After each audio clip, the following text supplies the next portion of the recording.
In this video, we are going to discuss Chaos, who usually features in Greek mythology as the Great Void, the first entity to exist. But as we'll see, there were other versions too, including being the offspring of Chronos, Chronos the primordial personification of time, not Cronus the Titan king, being the undifferentiated agglomeration of matter and energy that was harnessed to shape the universe, and being the lower layer of air that encases the earth. The best-known account of the Greek creation myth comes from Theogony, written by the poet Hesiod in the 8th century BC. Parts of Theogony are tinged with ambiguity, and the nuance in some of what is said is still debated today. What's unequivocal is that Chaos was the first entity to exist, but less clear is what came afterwards.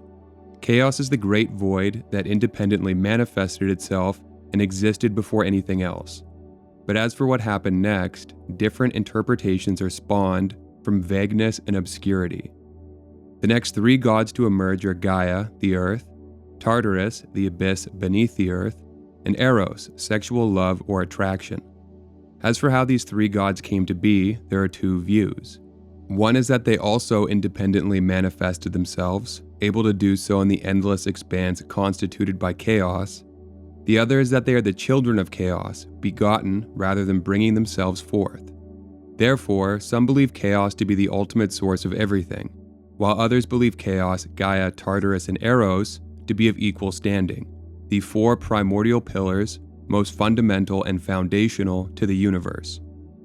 From chaos alone came Erebus, darkness, and Nyx, night, and from Gaia alone came Uranus, the sky, Urea, mountains, and Pontus, the sea. Following the advent of these gods, there followed a time of divine coupling. Erebus and Nyx came together to produce ether, the bright upper atmosphere, and Hemera, day.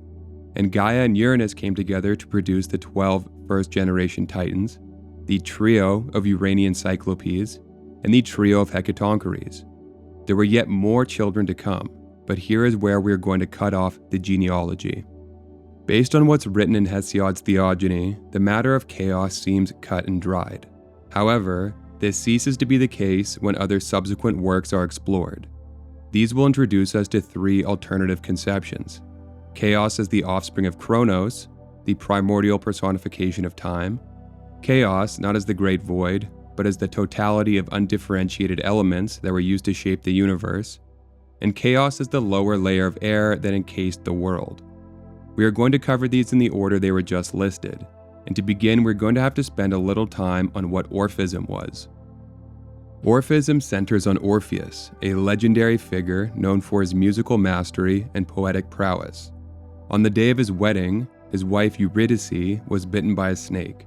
She quickly succumbed to the venom and died, but Orpheus, racked by sorrow though he was undeterred, pursuing the soul of his beloved into the underworld.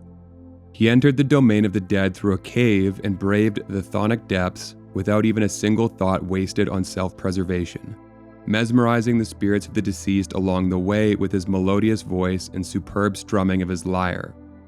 He came to the hall of Hades, who was enthroned next to his queen, and beseeched the pair to allow him to depart with the soul of his wife.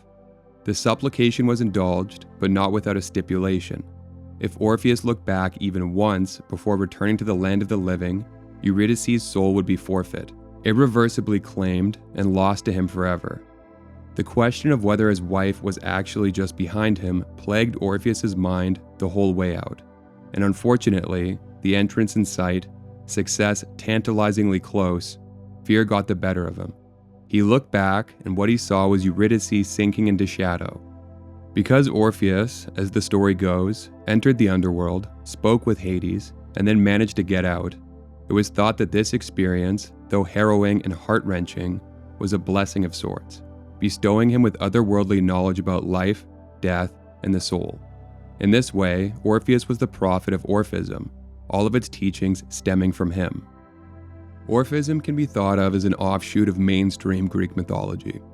The promulgation of it goes at least as far back as the 6th century BC. Some Greeks were drawn to it because it offered them the prospect of salvation, promising a preferred fate after death than what was entailed in what could be called Orthodox Greek mythology.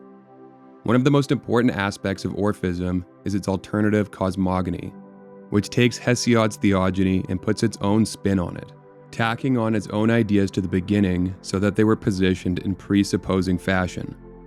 Here's a passage from classical myth that outlines the changes made by the Orphics, which, as you'll see, have Chronos, the primordial personification of time, as the first god, not chaos. In the beginning was Chronos, time, perhaps meaning time without end. From time sprang ether, radiance, probably the upper atmosphere, chaos, and Erebus, darkness. Chronos now forms an egg inside the ether, from which sprang Phanes, he who appears, the bisexual creator of all that exists, a radiant being with the heads of various animals and golden wings. Phanes gave birth to Nyx, night. Then on Nyx begat Gaia and Uranus. Then follows the Hesiodic myth of the struggle between Chronos and Zeus. To reconcile Hesiod's account with the Orphic version, Zeus is said to swallow Phanes and make the world anew, the world we live on.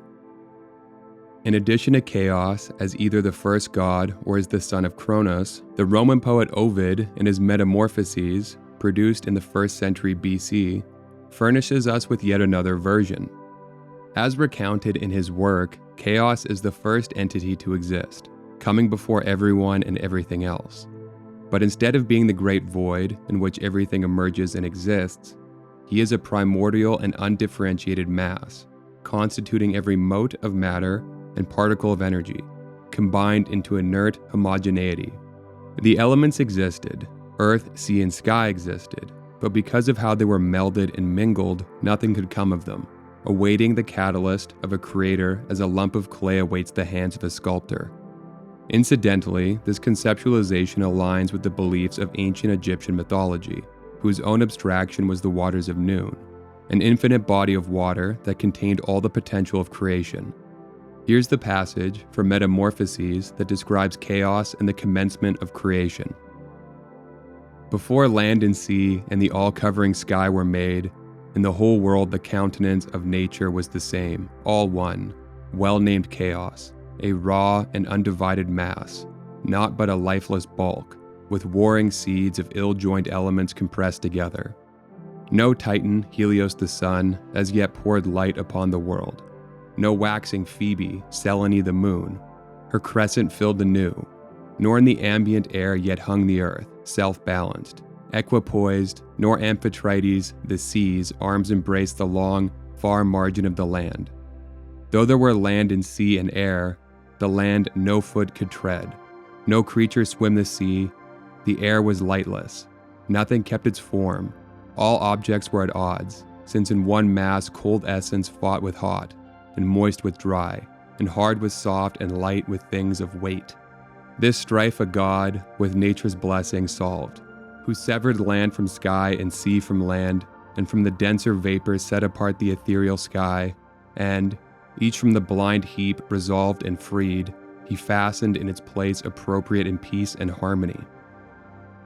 Finally, there was also a conceptualization of chaos in which he was the lower air that encased the earth, his own vastness in turn encompassed by ether. And that's it for this video. If you enjoy the content, please like and subscribe. Thanks for watching.